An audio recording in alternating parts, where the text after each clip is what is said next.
This is Grace Power, and I just wanted to go ahead and do an audio version of my book and just kind of walk you through in case it's just easier to listen to audio instead of reading, which is often the case in this day and age.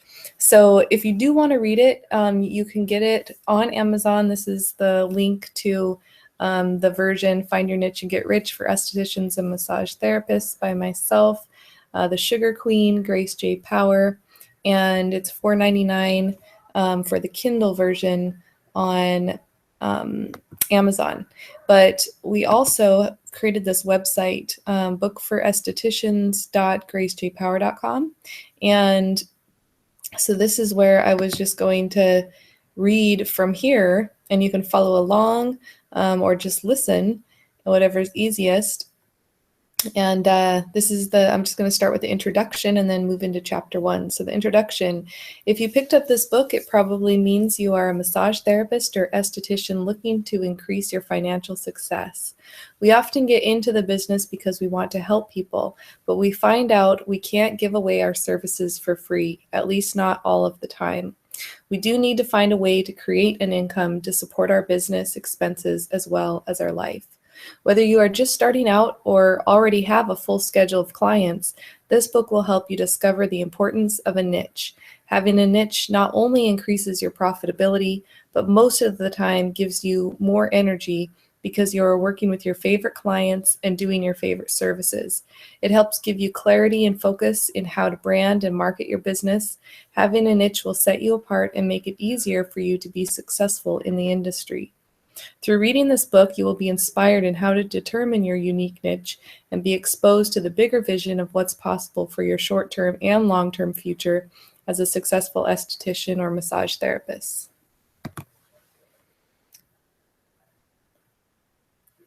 All right, I'm going to skip the acknowledgments and the about the author and just go to chapter 1.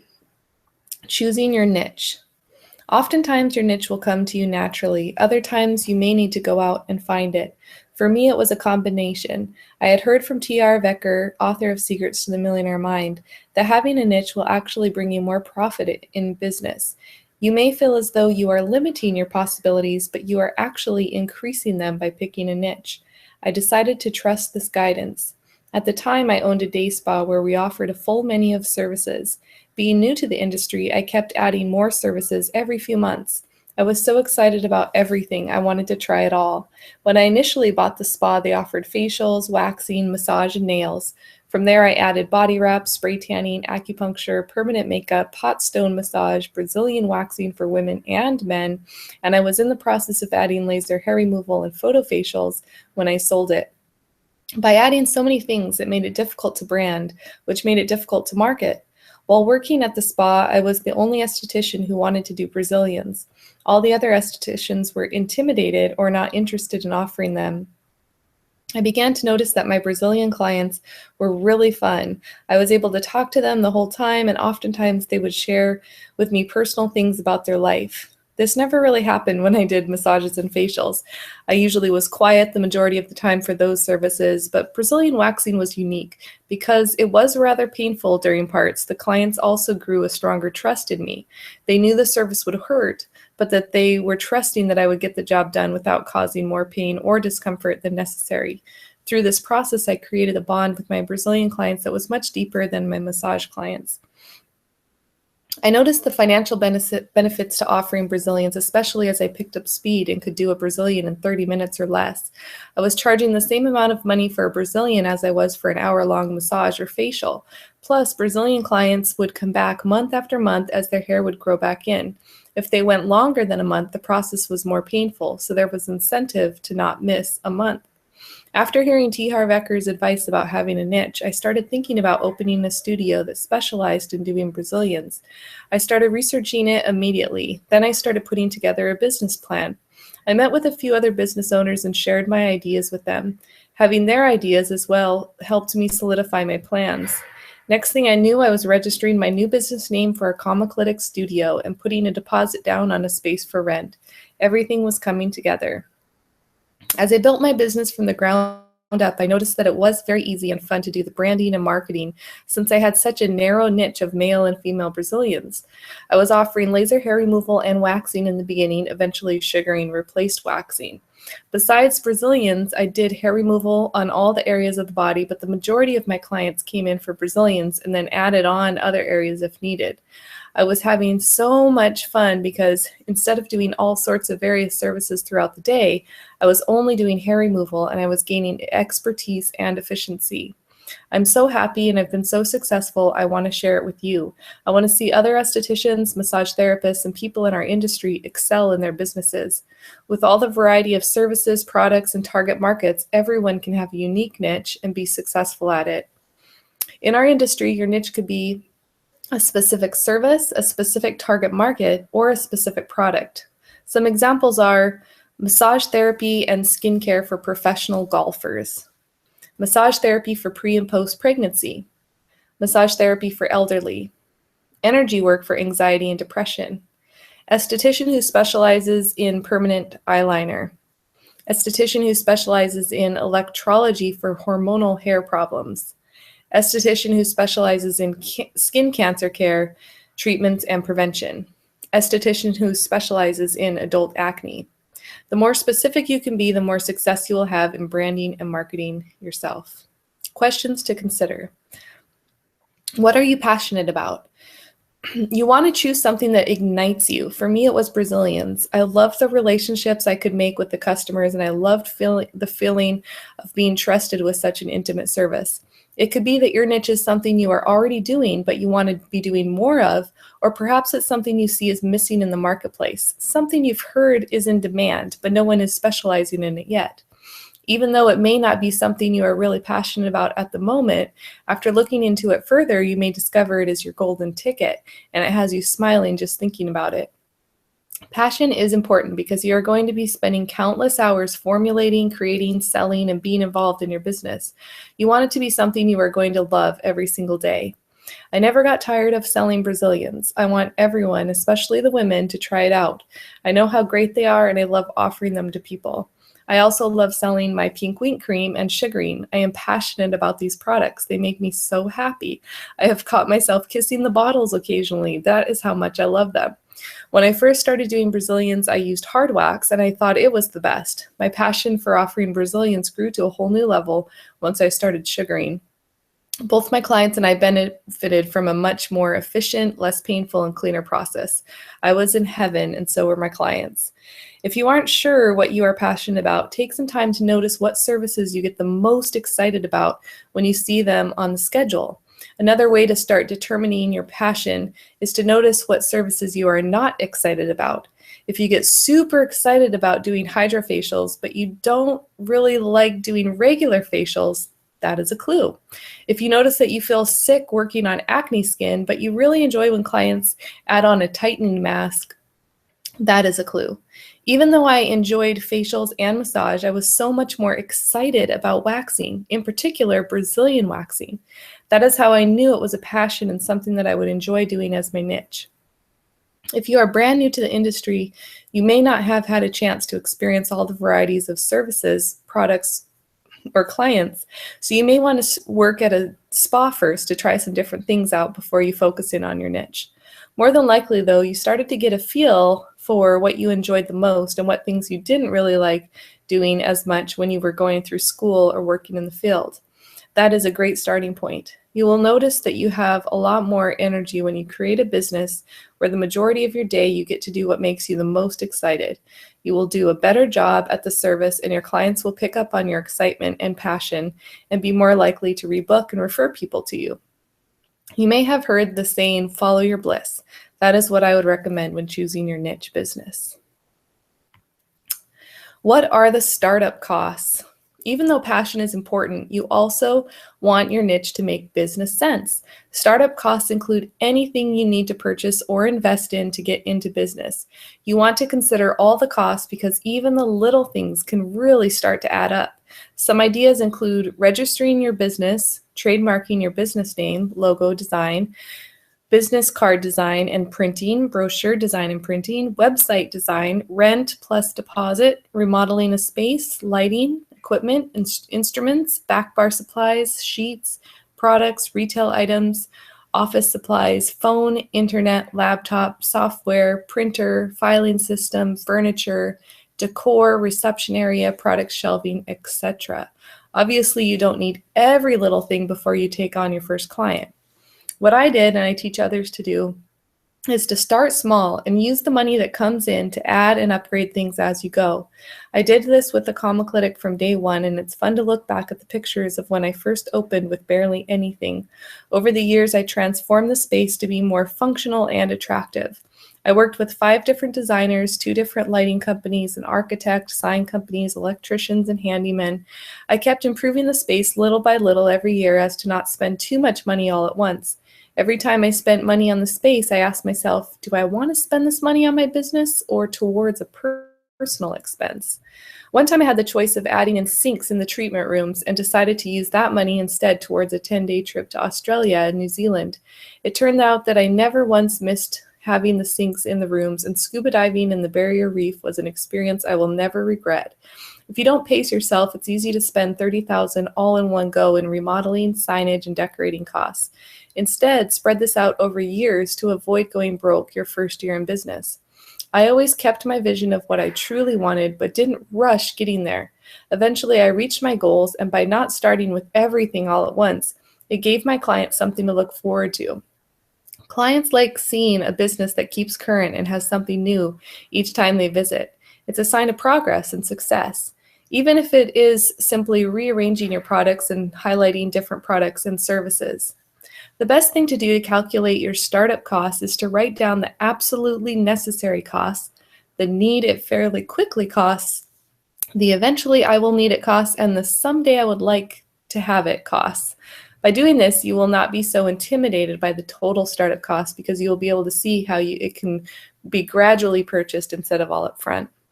If you're not sure of the cost for some of the things that you want for your business, you can start by writing down an anticipated cost range.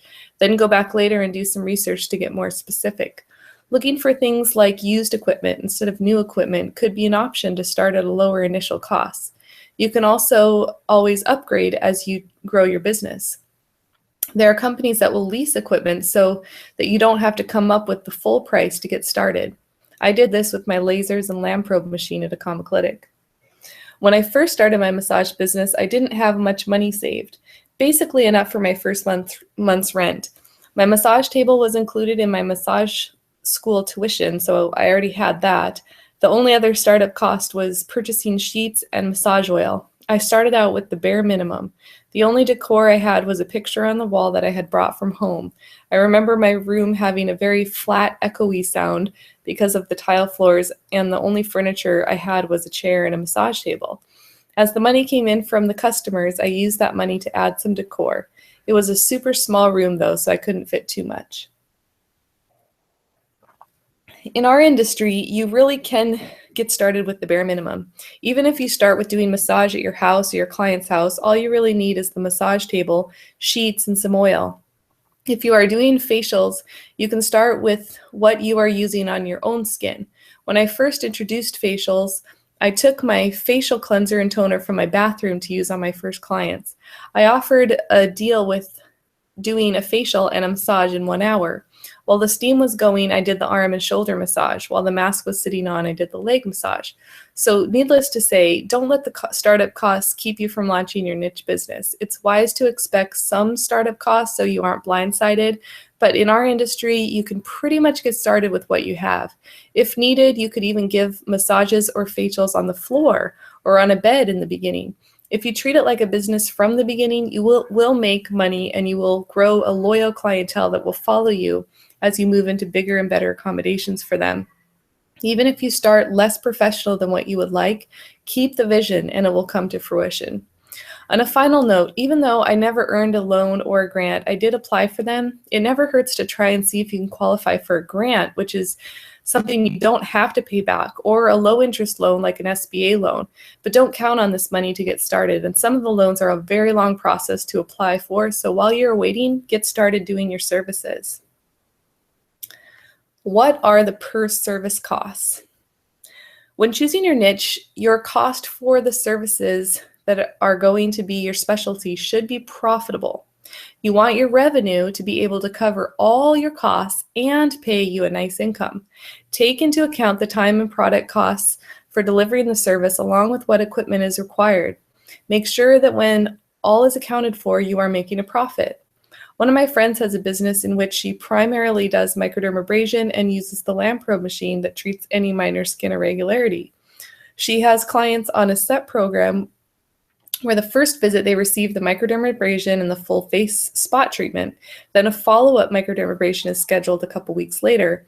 The skin is reassessed and she recommends when the next spot treatment needs to be done. She has her own product line that she sells her clients to improve the results from the services they receive. Her entire business revolves around 2 machines that are not very expensive and deliver amazing results. By having a niche, you may be able to charge more, i.e. Aveda salons, because it is your specialty, or you may be able to charge less, i.e. Massage Envy, because you have such a streamlined system that beats out the competition. Every niche service is going to be different. However, carefully considering the per service cost will help you get your prices accurately, including your promotional, membership, or package pricing. If you do have employees, whether receptionists or technicians, you will need to account for all of those costs as well. If for some reason you have a great niche idea, but at the end of all the calculations it doesn't look like a profitable one, brainstorm with some other people, either come up with a way to cut costs, increase prices, or discover an entirely different niche. Sometimes the craziest niches that seem impossible to be profitable can actually become incredibly profitable with the right timing, marketing, persistence, or plain luck. Don't be too quick to throw away a great niche idea just because the numbers don't quite compute. Oftentimes, the entrepreneur spirit of where there's a will, there's a way might have you find a twist that makes you successful with it. If you plan on eventually hiring staff to do the services for you as your business grows, you will want to consider the costs of paying them. Additionally, when I hired estheticians to do the Brazilians, the tip income was not really income anymore since that money went straight to the esthetician. You will want your prices set so that you still profit after you pay the employees their wages and the tips. Prices can always be adjusted down the road, but it still is something to consider, especially if you are offering memberships or package pricing that could affect your profit when hiring staff later on. Who is your target market? Another important factor to consider are the clients. What clients do you enjoy working with the most? What are the clients that really make your day? Who could have a whole business based around your target market? Oh, you could have a whole business based around your target market. If you are drawn to work with golfers, you could have multiple services and products offered that appeal to that demographic.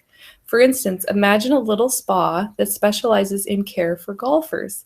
It would be strategically located near or at a golf club, offering products and services that address sun exposure and the common injuries golfers experience, such as facial services that would help alleviate a sunburn, body treatments that could address sun exposure on legs or the back of the neck, massage treatments that focused on the common areas where golfers experience soreness, and hot and cold treatments or ultrasound treatments that could address injuries. Sunblock would be a great seller. By selling or giving away products with your logo on them, such as hats, sunglasses, or even golf shirts and shorts, the clients could become a walking billboard for you while they're on the golf course. Can you see how easy it would be to put together your marketing materials knowing you wanted to target golfers? It would also be so much easier to know where to advertise and what other businesses you could affiliate with who share the same target market. The website content would be easier to create. Each blog article could be about a specific health or wellness concern for golfers and promote a product or service that offers a solution for that specific concern. Even the descriptions of the services on your brochure or website could describe how the service was addressing a golfer. The names of some of your products could be creative with golf terms such as the green facial mask or hole-in-one hand cream. I'm not sure about you, but I find it to be so much fun coming up with all sorts of these new ideas.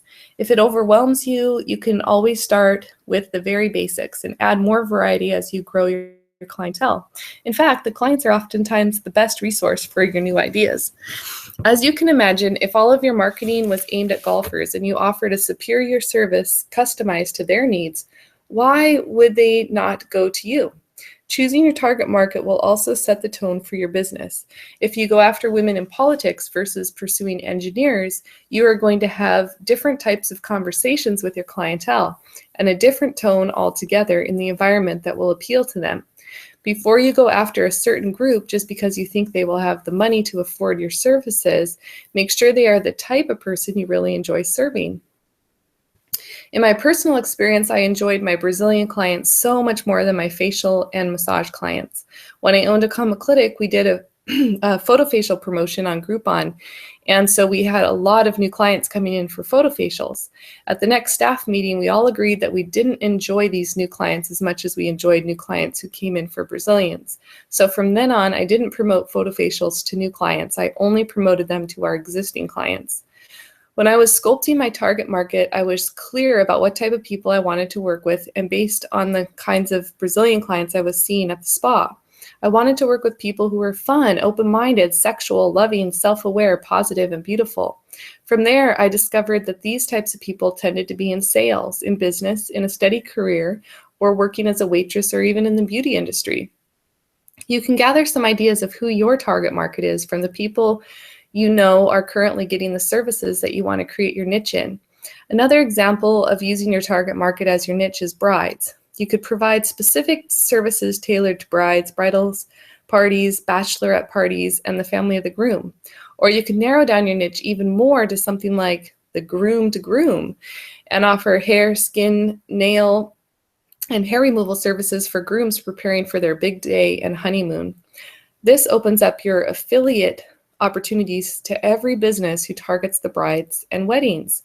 Just from these examples, you can see how much fun it is to have a niche and how much easier marketing becomes when you know specifically who your target market is and what specific services you provide for them.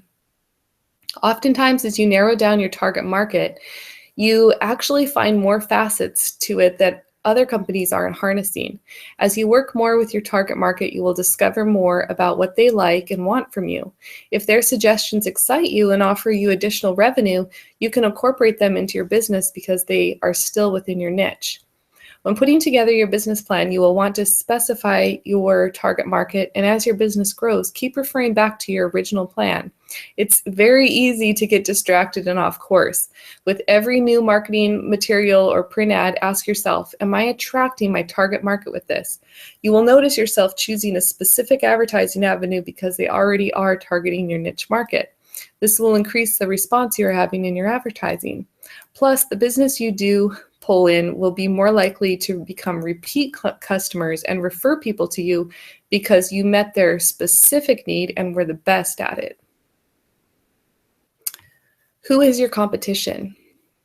Competition is not a bad thing. The narrower your niche, the more you see other professionals in your industry as your comrades instead of your competition. In fact, I've never really liked that word because oftentimes there are ways to work with the so-called competition and turn them into comrades.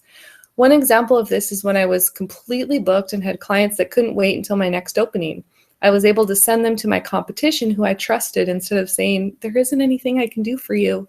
Clients were often surprised by the referral, but also grateful since they may have a hard time finding a trusted place simply looking online or in a directory. I've also had an occasional potential client who asked for a referral closer to where they lived, and I gave them the name of a salon or esthetician who I trusted. When a client moves to another city, they have sometimes asked me who they should go to. It's pretty easy to go online and find someone near them who offers a similar service with either the same equipment, products, or techniques that I use. So I will do this for them since they may not know exactly what to search for.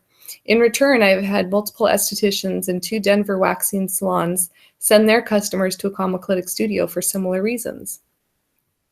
Another example of how we teamed up with our competition is when we had an inappropriate male client and we immediately asked him to leave.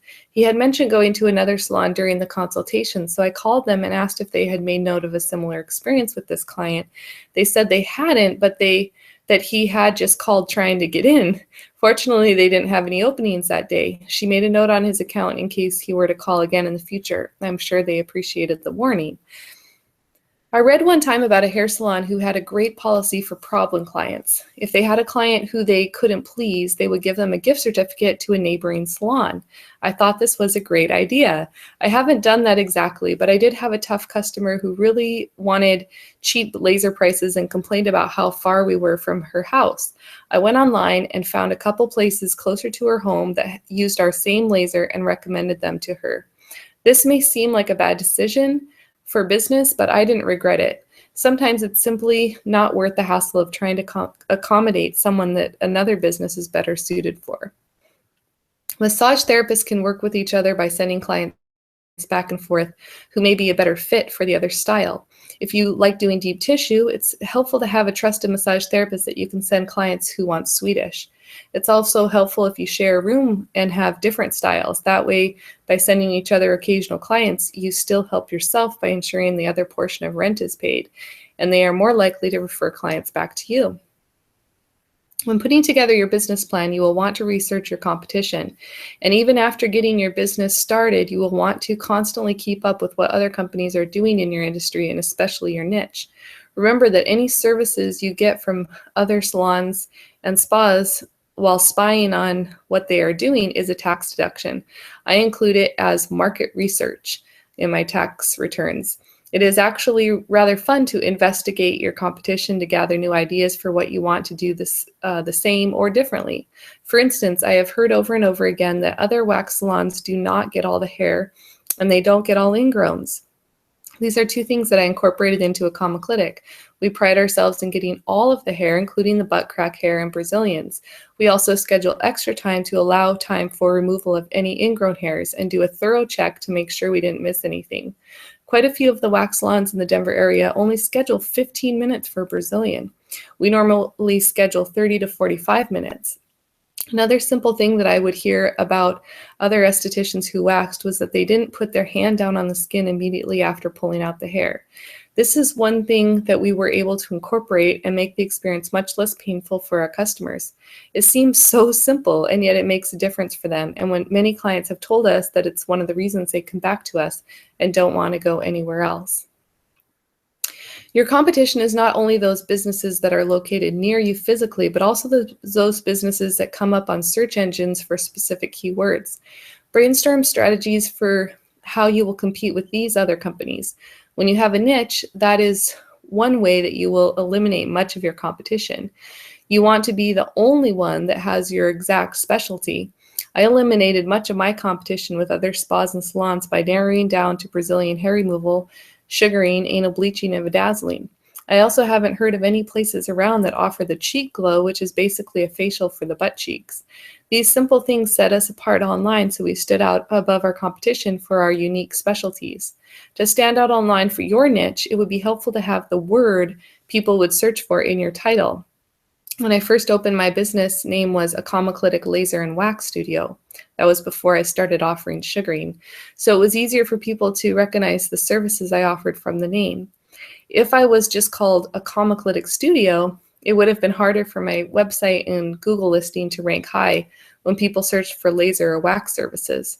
Also, if people saw the listing Clinic Studio, they wouldn't have known for sure what services we did and perhaps would not have clicked or called to get more information. By having laser and wax in the name, it helped me pop up higher on Google searches for those search terms and also made it clear to the customer what services I offered. Especially in the beginning when you are growing your business and wanting to be recognized for a specialty, it really helps to have the name of the service in your business name. You could always change the name down the road once you have established clientele, if desired. For example, let's say you want to be known for massage for the elderly. You wouldn't want to call your business Comfort Touch because that isn't quite clear and doesn't help with online searches for massage or for senior citizens. In the beginning, it would be more advantageous to have a name like Golden Age Massage for Seniors. When choosing a niche, especially if it is very specific, you may find that you have no competition, at least for that particular niche. When I started offering sugaring at Clinic, we were one of the only places in the Denver area that offered sugaring. Now there are more places that offer it, but it is still much harder to find than waxing. One thing I noticed was that people new to the area who had been sugared in the previous hometown sought out sugaring in Denver and would drive quite a distance sometimes past all of the waxing salons because they only wanted to be sugared. I also had male clients driving quite a distance because we were one of the only places around that really promoted men's Brazilians on our website. Knowing who your competition is will help you determine your pricing. I would often look and see what other places charge for the same service that I was offering. Since so many people can shop online now, that is a great place to start your search. There are many people in our industry that don't have a web presence yet and perhaps don't need one if they are already completely booked up. If they are in the same niche as you, seek them out so that you can find out their prices and anything else they are doing that is working well for them and filling their schedule. Depending on your situation, you may want to price higher or lower than the competition. Oftentimes, people who specialize in a specific service can charge higher prices because they are the expert and clients will pay more for their knowledge and experience.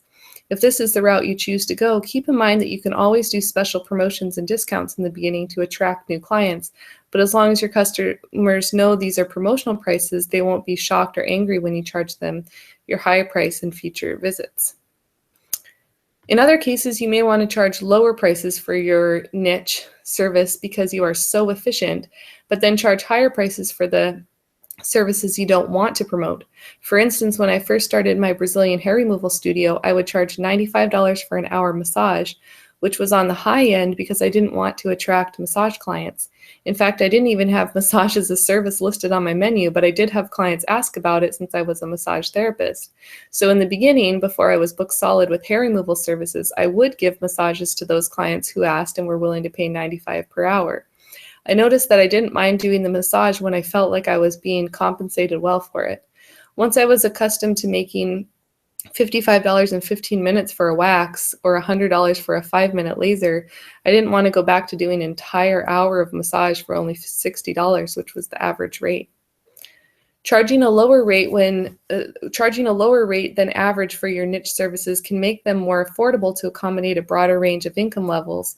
By having more competitive pricing, it also opens up more opportunity for repeat business when they are priced so the average person can afford them on a monthly basis.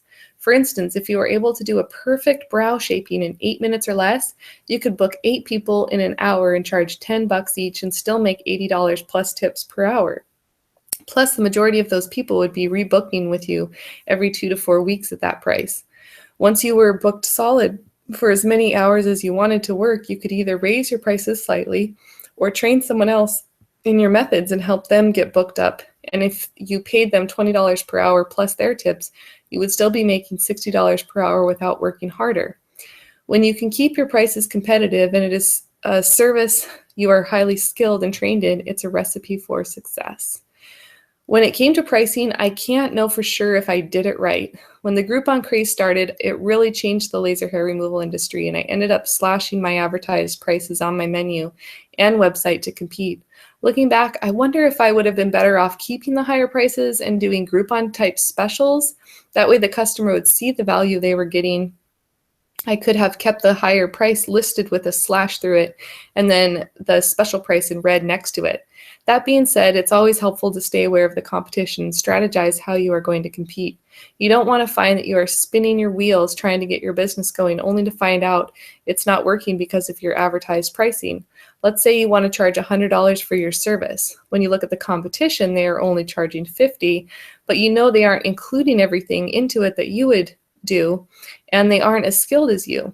One thing you could do to compete is charge $50 on your menu, but then charge additional pricing for the upgrades that you want to include. Once you have the client in your treatment room and you have established the relationship with you as the expert, it will be easier for you to explain the benefits of the upgrades and sell them to the client. If you don't have anyone in your treatment room because your prices are too high, then try out this strategy to help fill your schedule. In my case for doing Brazilian waxing, I noticed that some other salons would charge additional fees for trimming the hair, removing ingrowns, applying an ingrown hair solution, or if the service took more time because the person was extra hairy, or adding the abdomen trail or doing the full bikini line, which might include the inner thighs. My strategy was to include all of those extras in my regular service and win repeat business because they received an exceptional experience at the same price they would pay somewhere else that didn't include all the upgrades. The only thing I did charge extra for was when I had to do the entire butt cheek area, but I would also ask the customer first and let them know I charged an additional $20 for that area so they could choose. That strategy worked and it fit with my personality. I would not have been able to let a client leave without getting out all of their ingrown hairs. I also could not wax someone without trimming the hair first. I'm not sure some salons don't give the clients a choice in the matter and just charge them the extra fees when they check them out. If the client is caught off guard by the higher price, they may feel like they were taken advantage of and not returned. Setting prices could be the determination of success or failure, so it's very important part of setting up your business and studying your competition to see what they are doing, especially the businesses that are the most successful. Where will you be located? We have all heard it said, location, location, location, and oftentimes location can make or break a business. Your online location can be even more important than your physical location, especially as a small business. However, both are important and something that you will want to put some attention towards. My first business was doing massages. I was in a women's fitness center. My treatment room was smack dab in the middle of all the commotion, chatty ladies' locker room on one wall, aerobic classroom on another, and the nursery on the other wall. It was not the ideal place for a quiet, relaxing massage room. In spite of all that, I was able to have a steady client base and repeat business.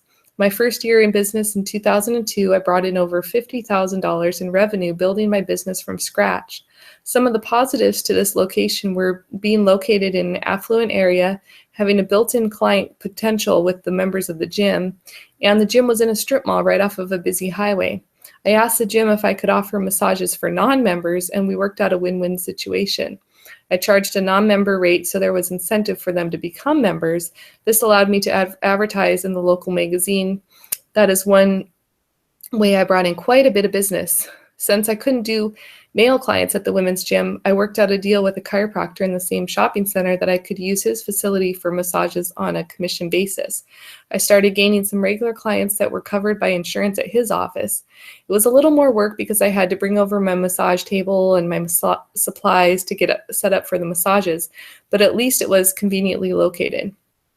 My second year in business, I ended up working with another chiropractor closer to my house. He was just starting a brand new business and did all the advertising for me. He was located in a busy shopping center and also did mass print advertising. He paid me on a commission plus tips. I split my time between both the women's gym and his office. I set up an interesting schedule where I flip-flopped mornings and evenings at both places. So essentially, I would end up doing 6 to 8 massages per day with a break in the middle to have lunch and drive to the other location. I noticed that by reducing my hours at the women's gym, my schedule was almost always booked solid, and because the chiropractor was doing so much promotion for me, I was booked up at his office as well. When I decided to go to esthetician school, I hired 2 massage therapists, one for each location, to take over my day appointments and help me on the weekends. Hiring massage therapists was fun because I had a handful of free massages before I decided on the top 2 candidates. Both of them were awesome, actually even better than me as far as their knowledge and understanding of the human body. The therapist I hired for the chiropractor office did more deep tissue massage than I did. She couldn't have been able to do 8 massages per day, but she could handle 3 to 4, which was all I needed her for since I covered the evening clients. The therapist I hired for the women's fitness center had a very similar touch as I did, even though she was half my height. I'm over 6 foot tall, and she was about 4 feet tall. While going to esthetician school, I was still able to do 3 to 4 massages every evening, alternating between both offices and then full days on Saturday and Sunday. When I started working on the floor at esthetician school, I couldn't keep working Saturdays, so the other therapists helped out more. I say all of this partly to share my story, but also to point out that having multiple locations can help expand your customer reach. I was located in high traffic areas that were easy to get to and see from major highways and intersections.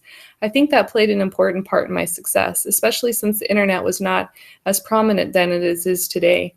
My brother actually built a website for me with great pictures of my office and me doing massages, but it wasn't high ranking online and it really didn't bring in a ton of traffic.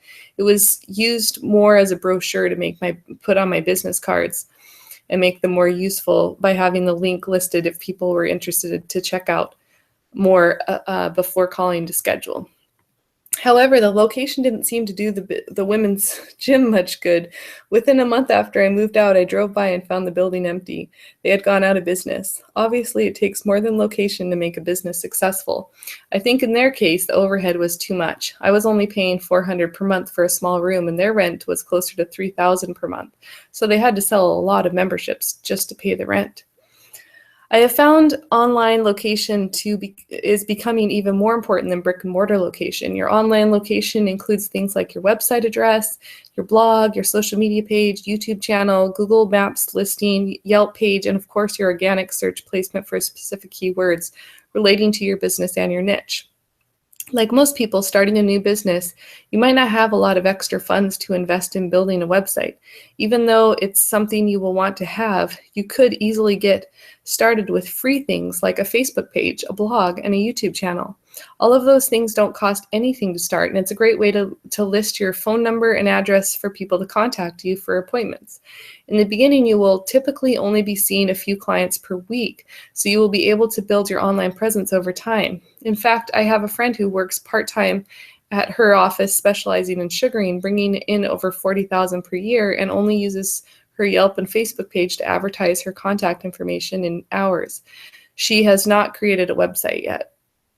If you have an excellent spa up in the woods somewhere with raving reviews about your signature pre and post pregnancy massages on Yelp and a high ranking website on Google for your specific keywords, you will most likely have as much business as you can handle.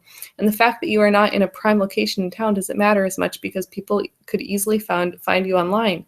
They're willing to drive to you because you offer specifically what they are looking for. In the beauty industry, there is more emphasis on quality of service and personal connection than on your actual physical location. That's why clients kept coming back to me month after month for massages, even though my spa music didn't always drown out the neighboring aerobics class or a crying baby in the nursery. I offered an excellent massage that was customized to their specific needs, and I made a personal connection with them that couldn't be replaced going somewhere else. When I first opened up a Comiclytic studio, I chose an area that was near a developed outdoor mall. My plan was to rent the 500 square foot office for a year, build up a client base, and then move into the mall.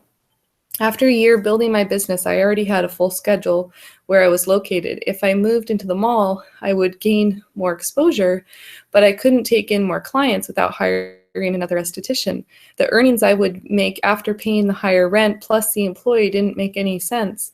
I could make more money and have less stress staying where I was. Luckily, it turned out that another room in my building opened up that linked into my current space, so I was able to add another 300 square foot treatment room. With expanded hours and hiring more employees, I was able to increase revenue in my current location without a drastic increase in rent. Plus, my brick and mortar location didn't affect my online product business one iota. When putting together your business plan, evaluate your location and find something that works for you. But don't get hung up on it being perfect, especially right from the beginning. My philosophy is start small with lower costs, and as you build your client base, you can improve on your location. This is specifically related to estheticians and massage therapists. I can't speak for other industries. I have seen one too many people in my industry suffer because they picked up a space too large or too inexpensive for them. Try to find something around $400 per month. You don't want all your hard-earned money simply going to pay for the space you are in. Okay, I'm going to stop there because my little guy just woke up from his nap, and we'll pick up on this in the next video.